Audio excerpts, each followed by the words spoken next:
So I want to start with a bit of a story, sort of to stay with the theme of the conference.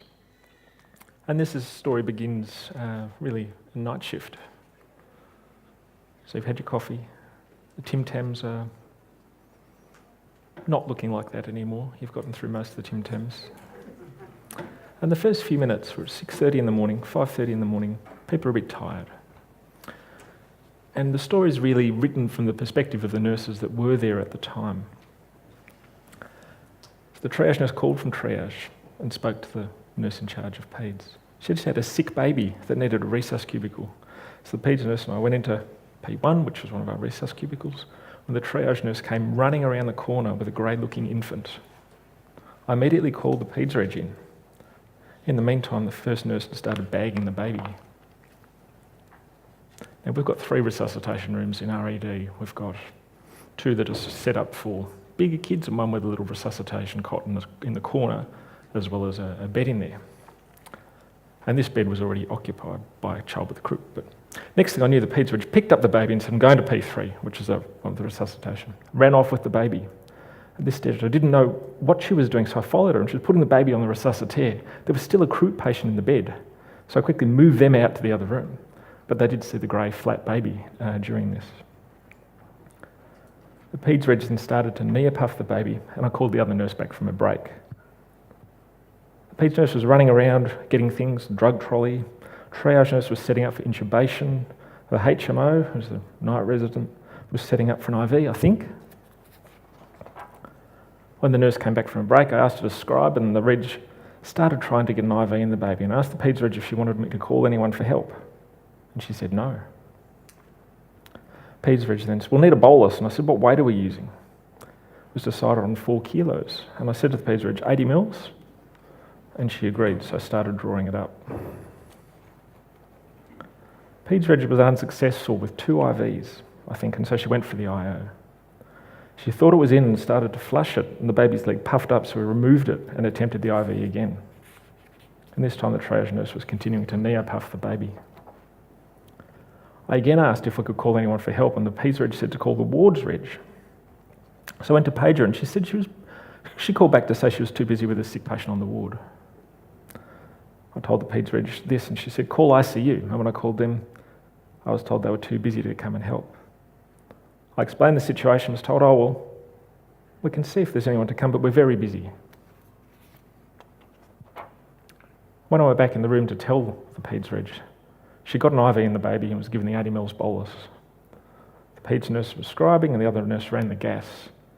The nurse came running back with the gas and the baby's pH was 6.8. So the paeds reg said, we need to tube the baby. It was about at this point that we noticed the family were filming us on their phones, but we're too busy to do anything about it. I said to the paeds reg, can I call someone else? And she said, I can tube the baby. And she said, I need more for my dad's now. And they told the paeds resident to write it up. I think the nurse pointed to the chart on the wall and the paeds HMO wrote the order up. These are infusion charts. And the paeds nurse said, that's the infusion chart. And the paeds nurse asked the paeds reg if she wanted a bolus, wanted an infusion. And the paeds reg said she wanted it as a bolus. And then continued to keep shouting, I need the more for my dad's, I need the more for my dad's. As the paeds nurse too was drawing up, the triage nurse continued to neo-puff. The other paeds nurse was scribing, asked me to check them all for my dad's, and I looked at the syringes and then the chart and I signed it. Not once did I think, oh, should I check the doses? The paeds reg just kept yelling for it. And as I checked that what the paeds nurse had drawn up was what was on the drug chart. Paeds nurse too then passed the drugs to the paeds reg and told her what the doses were in the syringes, and the paeds reg took them and gave them to the baby.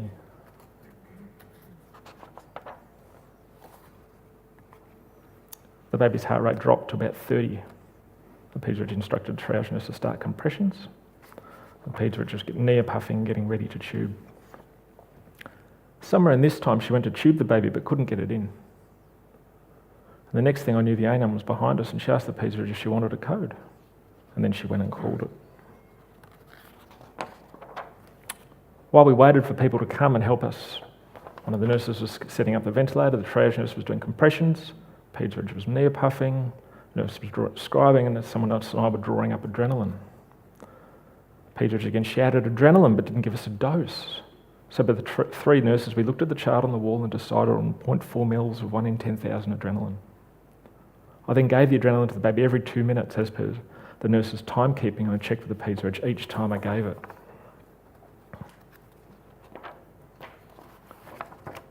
What happened really is the baby did stabilise over a period of time. The working diagnosis was that of cardiac failure and myocarditis. I was one of the consultants who came on to the morning. This had started happening about 5:30, 6 o'clock. And at 8 o'clock, baby was intubated and being looked after. And just as I walked in, I had a period of bradycardia requiring CPR and some more adrenaline. It took a while to not get a central line in downstairs. They had an echo in the ED showing a severely dilated LV with global systolic dysfunction. They did get to ICU just around 10 o'clock and unfortunately just breached the 4-hour target. There were some difficulties with central access. It was eventually done by the paediatric anaesthetist in ICU. I was on a dobutamine infusion, spent some days in ICU. The eventual diagnosis was a dilated cardiomyopathy of unknown cause. It was thought to be viral or metabolic, the usual suspects. The child was eventually stabilised and sent home. And CPR training was provided to mum and dad on the ward prior to discharge. So, a challenging case, challenging circumstances. And there are a number of issues relating to this shift. No one's really at their best at the end of an evening shift or a night shift. Escalation of care is clearly an issue in this case. Drug calculations are obviously the reason I'm talking. There's some issues with overconfidence of being comfortable intubating a shocked infant. And there's also some issues with graded assertiveness. But coming back to the question, is this the best we can do? Is an interesting question. And it was probably the best they could have done under the circumstances with which they found themselves. I was the chair of our hospital's paediatric resus committee at the time this happened, as well as working on the shift the next day. And it sort of got me thinking about how can we stop this happening again? We had resources. We had a Broslow tape. We didn't have the cute little baby with the packets. But there are various weight-based resources available. And to quote a speaker from earlier this week, always learn from today to make tomorrow better. So one of the things we looked at is what are the options out there? And the more you look, the more little apps and things you can find. And each one is a little bit different. What did we do? Well, we spoke. So the Peds Resource Committee includes intensive care, includes anaesthetics, includes general paediatrics, includes emergency medicine, includes doctors, includes nurses. And we thought, well, we've got these resources, why didn't we use them, or why did this happen? And I suppose maths is really easy when you're relaxed, for some of us. But when you're not relaxed, and there's so many different reasons to not be relaxed in this case, it's going to be hard. And what we did over a period of time was we came up with a resource and then tried it and didn't quite work, and tried it again and mucked around and did another draft and did this and did that, and ended up eventually with the book that we're now in our second edition of. There's a couple of copies here, and I might just pass them around to people to have a look. Has anyone not seen it or not played around with it at the minute? I'll just put one over here. Thanks, David. Just for people to have a little flick through if you don't want to listen to what I'm talking about in the next few slides. And essentially, this whole book came out because of this particular case. And what we decided to do was to stop people having to do maths while they were stressed. So just open it sort of randomly somewhere in the middle of the book if you haven't done that. But the idea really is if you open it up, on that page, for this particular weight child, all the maths are done for you. You know the dose, but you also know how to dilute it and how to draw it up and how much volume to give, which is one of the disadvantages of some of the things we saw elsewhere. In that, it'll say give 12 milligrams of thiopentone or, 27 milligrams of whatever.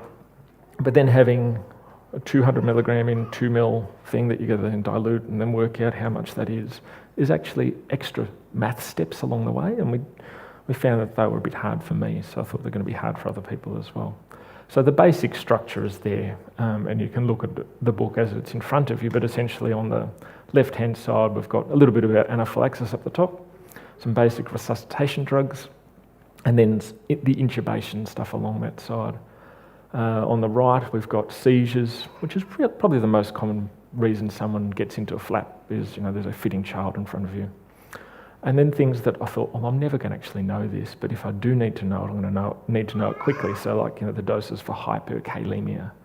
We've got a renal population where we work and so on. So, and then some infusions and recipes for infusions. And so we've got little kids, and then at a bigger kid level, we've got a blue box up the top for asthma.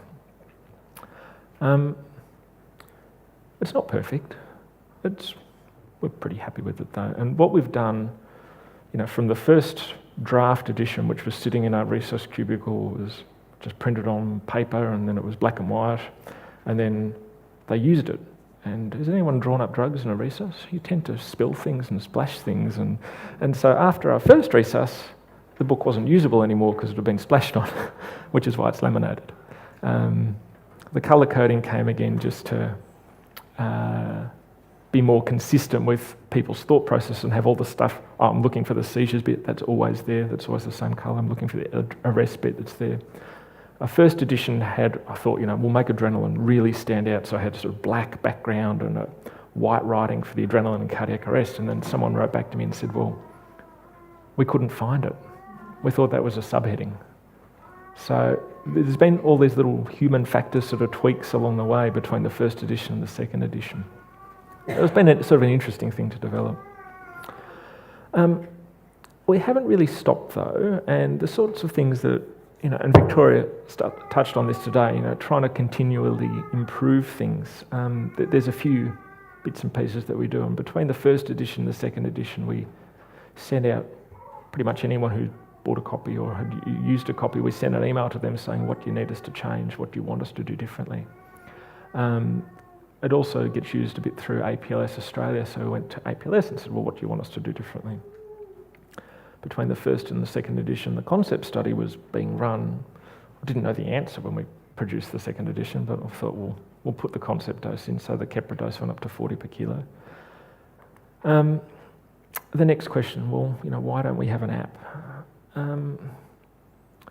If you think about what you do in a resuscitation, which part of the resuscitation do you take your phone out and start looking at it? And then when you start to putting a drip, then do you look at your phone again, or you give it to your nurses, or you give them your passcode, or the screen locks and all those? It's appealing to have an app, but it's not probably the answer in the same way that you'd think it would be. That being said, we're starting to work on one, and the sort of the prototype view looks a little bit like this. So we've got, you choose your weight, you press a button, and then you can look at that. It's not quite perfect yet, and we're still working on it, but that's something that will hopefully come. I got told 1.5 years ago to be ready in 6 months, so I can't tell you when it's going to happen. APLES have been supportive, which has been lovely, where the APLES logo's on the front of it, and my understanding is that it gets used a little bit in the APLES courses. It's not, as I said at the start, it's not a perfect solution, but it's a solution that takes a little bit away from that need to spend 5 minutes at the whiteboard doing your sums in a nice calm manner before the child comes in, because as we demonstrated in this case, you don't always have those 5 minutes. The other thing that's interesting is that, when we've spoke earlier about the difficulties doing research in high-income countries where there's essentially no mortality and not much morbidity for a lot of the conditions we see. I was lucky enough to visit Chennai earlier this year, and one of the doctors there, Indu, who's that one there. I'll point over here too if I can. She's developed essentially a national paediatric emergency medicine course approach for India, which is fantastic. Now, to put things in perspective, her emergency department in Chennai, or her hospital in Chennai, so outpatients and emergencies sort of together, but emergency just sees really sick patients. They see about 750,000 kids a year. So when you think you're having a busy day, just take a breath. I spent a couple of hours in their resuscitation cubicle. Resuscitation room, which is 5 beds. It's got 2 sphygmomanometers. And during my hour and a half there were 4 tubed children, a couple of cardiac arrests, various other things going on. So it's a completely different setting. But as you can see, they're using our book at the moment just to do it, but we're actually partnering with the people that run the courses to develop one that's specific to India, which is really exciting. And we're trying to do similar things in South Africa. The interesting thing was one of the conversations, because I took about 10 of them over there when we went to their conference, and they were having a look, and they said, oh, yeah, that's no good, and that's no good, and you're going to need stuff for this and stuff, and you're going to need prazosin. So what do you need prazosin? All the scorpion bites cause this sympathetic storm. We see a lot of that. Okay, and we're going to need malaria drugs, we're going to need this, we're going to need that. So it's going to be quite different, but having the buy-in and having the enthusiasm from them is actually quite exciting. So that's something that we're hoping to do over the next year or two. So really, to summarise, you actually don't need a whiteboard to be prepared to look after a sick child. And all 6-kilo children do weigh about the same amount. And so it is actually sort of silly that you'd have to do the same calculations each time under a period of intense stress. And if you can just accept that you don't need to do that, then it just makes things a little bit easier. And that's it.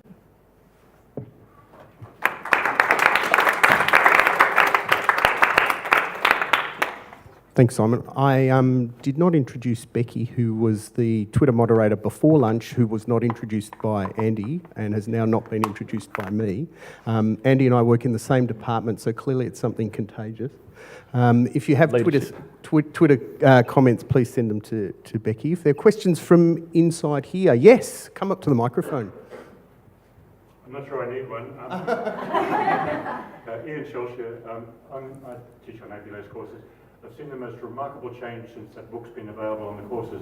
The thing that undermined the candidates was the pressure of doing a scenario, and it was basically about the maths. Yep. That was what really blew them, trying to calculate one thing after another. And there were many errors made by very intelligent people under pressure in that scene. But that's no different than emergency, is it? It's the same kind of thing. You're under pressure.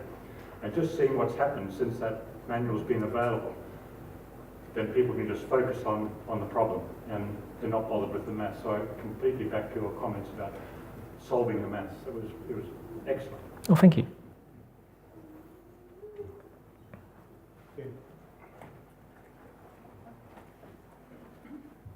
Simon, thank you for an awesome resource. Can I ask, the infusions in the Monash book tend to use variable concentrations of the infusions. That's the thing that tends to upset our pharmacists in Queensland because they like consistent doses in their infusions and to vary the rate. Can you just make a bit of a comment about how you chose variable versus consistent dose infusions, please? 2 parts to this answer. I've had a few conversations with people in Queensland about either adapting our book and putting continuous single concentration variable rate infusions in, and they knocked me back essentially. So there was an option to do that and sell that to Queensland or provide that to Queensland. In terms of the local changes of why we chose this versus that, my understanding is that you need a smart pump or you need a particular setup of pump to do that. The advice that we got, and I had a lot of chats with Trevor Duke, who's head of RCH ICU, and Felix, who's head of my ICU, about continuous versus fixed concentration, variable versus fixed concentrations. And the feeling was that it might be okay in the larger centres, but it's probably hard to expect that to be available in all peripheral centres. And my understanding is that it would be a great thing to do, and I think pharmaceutically it sort of makes sense to do that, but you need to have the resource and the background. Of note, we do actually have a fixed concentration variable rate for adrenaline and NORAD in this edition for a sort of a peripheral dose for adrenaline and NORAD. So it's probably the way to go. And I would really like to have an Australia-wide resource that everyone uses the same way, and it doesn't have to be mine. If there's something better, I'm very happy to use that. But even to try and get 2 intensive care units in the same city to agree is moderately challenging.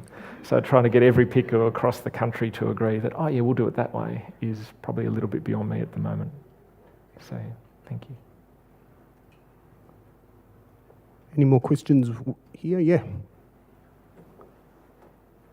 Hi Simon, thanks for the talk. My name's Sunny. I'm a GP working in urgent care. Yeah. I noticed the book goes up to some adult weight ranges, sort of 75, 80 kilos. Is that designed for like adult use if you have an adult you need to resuscitate in your department, or a kid that weighs that much? Or because I obviously work in a mixed environment, so if we had that book, could I potentially use it for adult patients as well? Yeah, I mean, adults are just big children. So I think you could, there's no reason why not. We had a 12-year-old who was 70 kilos on Friday that were running adrenaline off from sort of refractory anaphylaxis. So it works for both. But I don't think there's any reason why you can't use the same things. Cool. And where can we get our hands on a copy of the book? I can tweet something out later. Yeah. Okay. Yeah. So Becky's already tweeted a link to the resource. I'd like everyone to thank Simon. It was a great talk. Thanks, John.